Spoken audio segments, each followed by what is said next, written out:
I used to be a guy who was experiencing the world, and now I feel like the world and the universe experiencing a guy.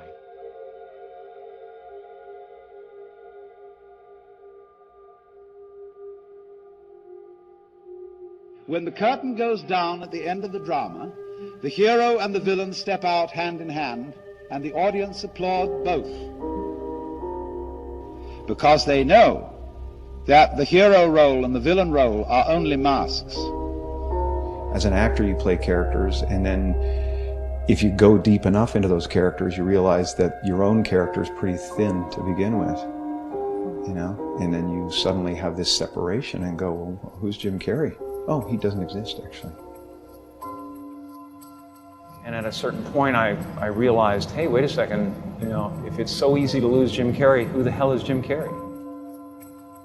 There's just a relative manifestation of consciousness appearing, and then somebody gave him a bunch of ideas. They gave him a name and a religion and a nationality, and he clustered those together into something that's supposed to be a personality. And it doesn't actually exist. And none of that stuff, if you drill down, is real. And so you see behind the stage, too, there is the green room, where after the play is over and before it begins, the masks are taken off. Dressing happens, doing hair happens, interviewing happens, and it happens without me, without the idea of a me. You know, it's really, you know, the fact that we are already enlightened, we're already complete, and it's just realizing that you're complete.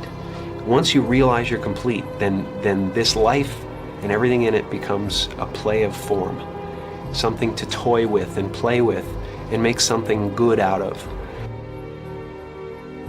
It's what's happening right now inside everybody is they're going, who am I?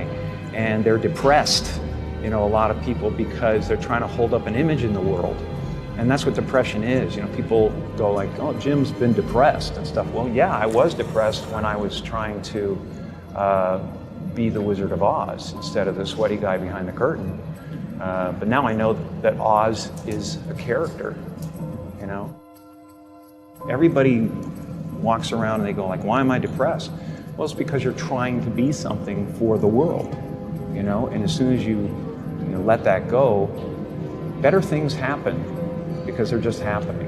And there's been a series of kind of awakenings I've had in my life, and you know, people chalk it up to depression and all that stuff. I think that, you know, grief and sadness and all those things are the ticket home to nothing. I think that was a part of the process. There's been several other awakenings, and yet still I have a lot of egoic attachments that pull my attention and focus. I think, you know, the right marriage with the right character and the right guy who's going through something is essential. And so that behind the scene, that is to say, in reality, under the surface, you are all the actor. Marvelously skilled in playing many parts and in getting lost in the mazes of your own minds and the entanglements of your own affairs, as if this were the most urgent thing going. But behind the scenes, in the green room, you always have a very tiny sneaking suspicion that you might not be the you that you think you are.